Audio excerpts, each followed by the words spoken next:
Cooperative society and company.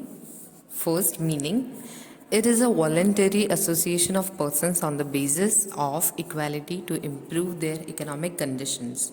Cooperative society का मतलब वो होता है ऐसा ऑर्गेनाइजेशन, ऐसी एसोसिएशन लोगों की जो यह चाहती हो कि इक्वालिटी के बेसिस पे सब लोगों को सारी चीज़ें जो हैं वो प्रोवाइड हो जाएं उन लोगों की इकोनॉमिक कंडीशंस के अकॉर्डिंग।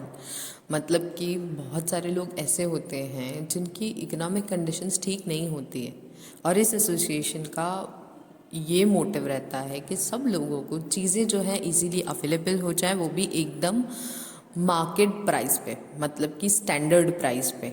अगर कोई चीज़ 10 रुपीज़ की है तो वो लोगों को 15 रुपीज़ में 20 रुपीज़ में न लेनी पड़े। अगर 10 रुपीज़ की तो इजीली वो अवेलेबल 10 रुपीज़ में हो जाए। ऐसा उसका थिंकिंग, ऐसे गोल के साथ वो रहती है। Company, it is a voluntary association of company members to earn profit through legal business. Company जो एस्टैब्लिश इसीलिए होती है ताकि वो प्रॉफिट जो है अच्छा सा अर्न कर पाए लीगल वे में। Second point, motive. Main motive is service, economic development, upliftment of members. The motive of profit is subsidiary. अब इसका जो मेन मोटिव है वो प्रॉफिट अर्न करना नहीं है, वो सेकेंडरी मोटिव है। फर्स्ट मोटिव है कि इकोनॉमिक डेवलपमेंट हो लोगों का, उन लोगों का अपलिफ्टमेंट आए मेंबर्स का। क्योंकि अगर जैसे मैंने आपको पहले बताया मीनिंग के अंदर कि अगर कोई चीज़ है पर्टिकुलर 10 रुपीज़ में अवेलेबल हो जानी चाहिए, 10 रुपए की ही चीज़ हो तो वो 10 रुपीज़ में अवेलेबल हो जानी चाहिए इंस्टीड ऑफ 15 और 20 रुपीज़। तो ये चीज़ होगी तो ऑटोमेटिक क्या होगा, इकोनॉमिक डेवलपमेंट हो जाएगा लोगों का। वही अगर चीज़ वो लोग अगर बाहर से लेने जाएंगे तो उनको 15 या 20 रुपए में मिलेगी। अगर सेम टाइम वो इस सोसाइटी के थ्रू लेते हैं तो उनको 10 रुपए में पड़ेगी। तो सीधी सी चीज़ है कि इकोनॉमिक डेवलपमेंट होगा, साथ ही साथ लोगों में ये चीज़ होगी कि हमें भी इसका पार्ट बनना चाहिए। तो सेम टाइम वो लोग इस पर टर्न आउट भी होंगे।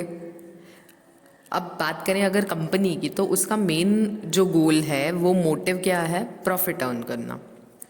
Third point, number of members, minimum 10 members and number provision for maximum number of members. अब कोऑपरेटिव सोसाइटी में मिनिमम 10 मेंबर्स होने चाहिए और मैक्सिमम जो है नंबर कोई लिमिट नहीं है।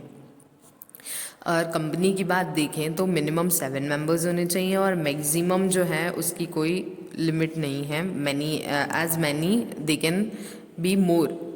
फिर मिनिमम जो है 2 पीपल होने चाहिए प्राइवेट कंपनी में और मैक्सिमम जो है 200 पीपल होने चाहिए मेंबर्स। फिर fourth point, process of establishment. Process of establishment is easier than company. अब कोऑपरेटिव सोसाइटी का जो प्रोसेस होता है एस्टैब्लिशमेंट का वो बहुत इजी रहता है। सेम टाइम बात करें कंपनी की, तो कंपनी का जो प्रोसीजर है बहुत लेंदी रहता है, कॉम्प्लिकेटेड रहता है comparative to cooperative. Fifth point, management. Management is run in a democratic way, a single vote per member. अब इसका जो मैनेजमेंट है वो कैसे रन करता है, हर मेंबर को वोट करने का राइट दिया जाता है और वो राइट देने के बाद उस वे से, उस तरीके से जो मेंबर इलेक्ट हुआ है मैनेजमेंट वैसे रन होगा। मतलब कि for the people, by the people, of the people. और फिर आती है बारी कंपनी की, तो democratic management is only in principle concept. The concept of democracy become elusive due to vote per share. अब इसमें कैसा होता है कि डेमोक्रेटिक मैनेजमेंट सिर्फ अप्लाई होती है और इसका कॉन्सेप्ट जो है वो इल्यूसिव हो जाता है। क्यों? क्योंकि वोट पर शेयर जो है वो नहीं रहता है। मतलब इसके अंदर जो है करने जाएं वोटिंग पर शेयर का तो वो चीज़ जो है वो एकदम बेनिफिशियल नहीं मानी जाती है। इसमें भी बहुत फिर पॉलिटिकल टाइप के इश्यूज हो जाते हैं, लोगों के अंदर ही अंदर जो है पॉलिटिक्स स्टार्ट हो जाता है। Sixth point, issue of shares.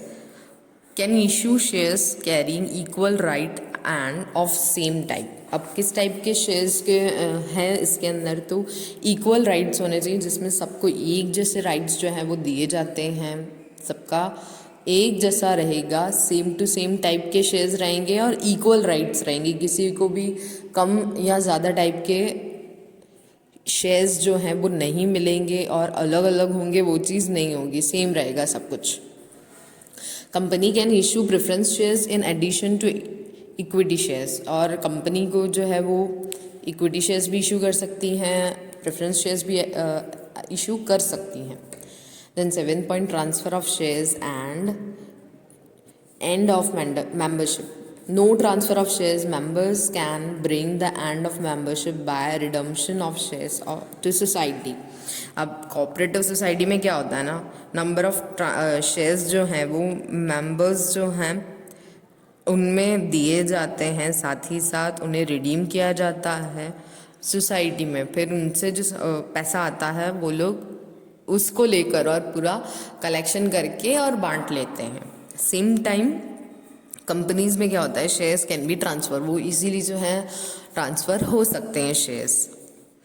8 point, effects on share capital. Redemption in capital fund as per the members can redeem the shares to society. अब इसके अंदर जो है रिडम्पशन से जो कैपिटल फंड कलेक्ट हुआ है वो मेंबर्स जो हैं उसे शेयर के अकॉर्डिंग सोसाइटी में रिडीम कर देंगे।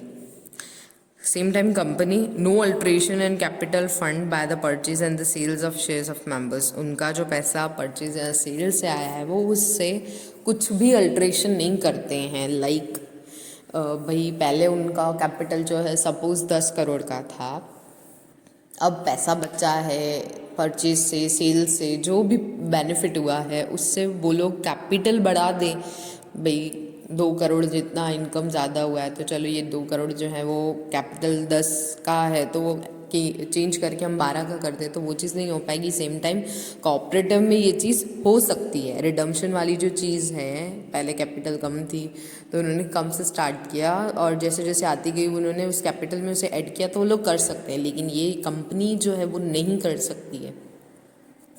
9 point, use of profit. The profit is used to dividend to members and for the benefit members subject to the provision of law. अब इसके अंदर जो है डिविडेंड दिया जाता है मेंबर्स को अकॉर्डिंग टू लॉ, और कंपनी में अगर देखें तो some part of profit is distributed as the dividend to members. अब यहाँ पर वो प्रॉफिट जो उनको ज़्यादा बचता है तो उसे जो है वो लोग डिवाइड करके और डिविडेंड के फॉर्म में जो है मेंबर्स को देते हैं।